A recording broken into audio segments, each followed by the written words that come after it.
As a full-time trader, I usually wake up around 4 in the morning to get that feeling of being ahead of everyone. Then I check my trades right away to find out the status of my overnight trades. After that, I get up. Then I drink some water to get hydrated as prescribed by doctors and TikTok. After that, I grab my shoes. Ooh, what a cool transition. Where was I? Yeah, I grab my shoes and go for a jog because I want to maintain a healthy lifestyle. And of course, just to keep my body in the right shape and do a little stretching, of course, before the jog starts. Tapos babalik sa kama because that's not how my trading day usually starts. Besides, who the hell wakes up at 4 in the morning? I usually wake up around 9 a.m. in the morning because I'm not a morning person. Afterwards, I fix my bed because pinalaki ako ng maayos ni Mama and Papa. Oh yeah, I got this bed couch from Shopee. It's one of the minimalist things I recommend. Going back, it's one of the most powerful thing to do to start the day because it prompts you to do a task right. Then I fix my office too. Dude, enough with the transitions. We get it. Man. Then I fix my...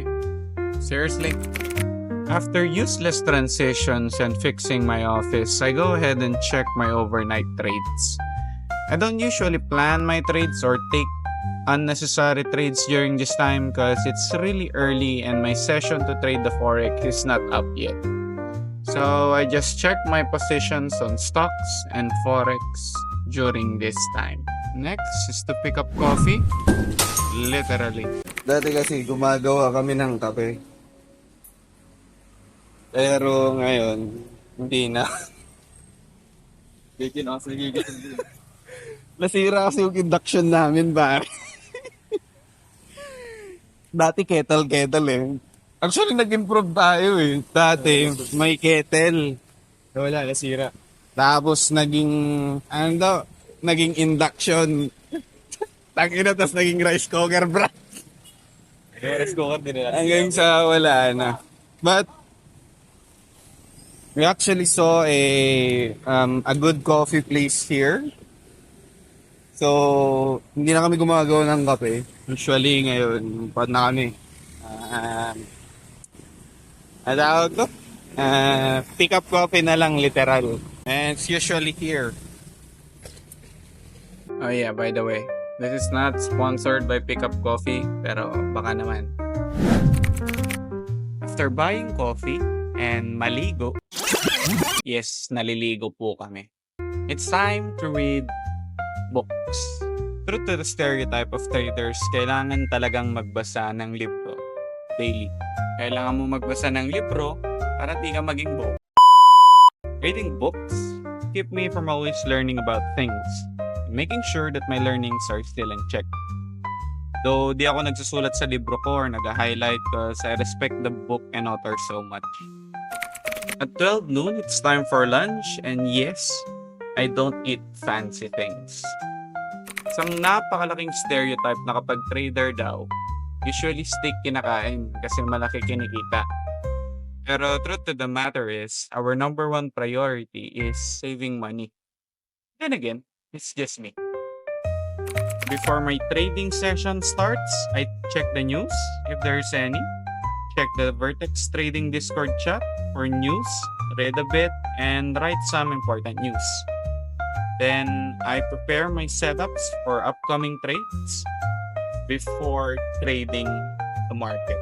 So ayan, done with the analysis. Medyo nagre-range kasi most ng ating pairs except for the euro which has a bias na it might go down lower. So among all the pairs, I'm actually more geared towards the short of euro. Among all kasi, si AUD, like you can see here, it's on a sideways. GBP is on a sideways. NZD is on a sideways. potential na magkaroon pa ng range trading before it breaks down. Compared to euro kasi it's more of forming a downtrending channel. So may support and resistance yan na sinusunod. Kinda looks like this. Na pababa ng pababa. So ganyan yung bias. So I'm more geared for euro to go down lower. So, and if it creates a potential na magkaroon pa ng draws pababa or drawdowns pababa, mas trip ko siya na kunin on those levels. So, let's see what will happen to the market.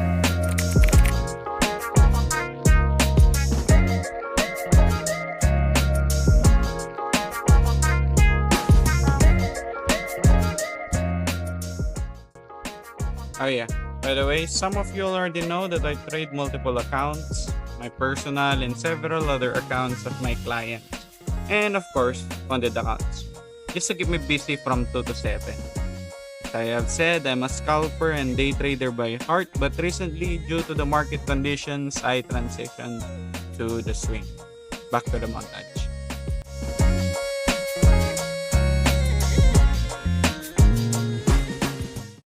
So, yun. So far, we're up naman about $15. But, if titignan natin yung mga tapos ko na trades, we're down. We're down $90. And, okay lang. Hindi masakit.